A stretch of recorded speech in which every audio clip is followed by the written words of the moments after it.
Ìròyìn yàjóyàjó láti iléeṣẹ́ jígí alára kẹrìnlélógún. Abímbọ́lá Olúwatósìn Ọ̀dẹ́mọ̀ lóníròyìn. Ẹni bí ọkàn mi ti kú o, Bimbo Akintola sọ̀rọ̀. Gbajúgbajà òṣèré Bimbo Akintola kọminú o níbi ìfọ̀rọ̀wérọ̀ kan nígbà tí wọ́n béèrè lọ́wọ́ rẹ̀ pé o kí ni ìdí tí kèé tí ì fi lọ́kọ pẹ̀lú ọjọ́ orí rẹ̀ ìyẹn ọdún 54. Nínú ọ̀rọ̀ rẹ̀ nínú ìfọ̀rọ̀wérọ̀ náà ó ní pé ó ti kú, mi ò kí ń fẹ́ sọ̀rọ̀ nípa rẹ̀ ṣùgbọ́n ó ti kú o.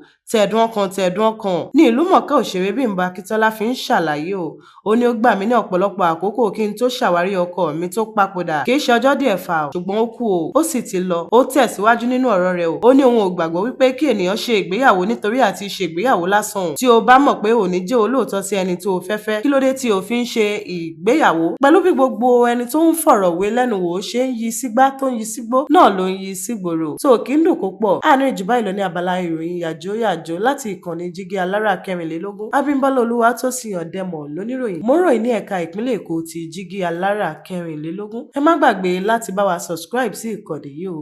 Títí di ìgbà mìíràn tá ó fi re àtayọ̀ pàdé.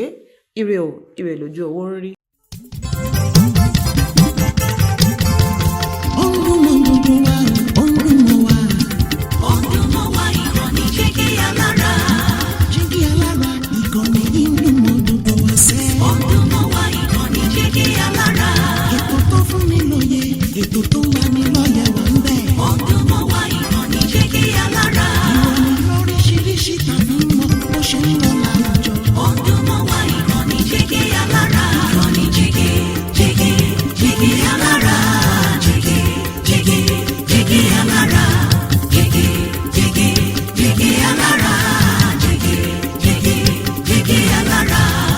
Ìkànnì jígí alára kẹrìnlélógún, bàbá gbogbo.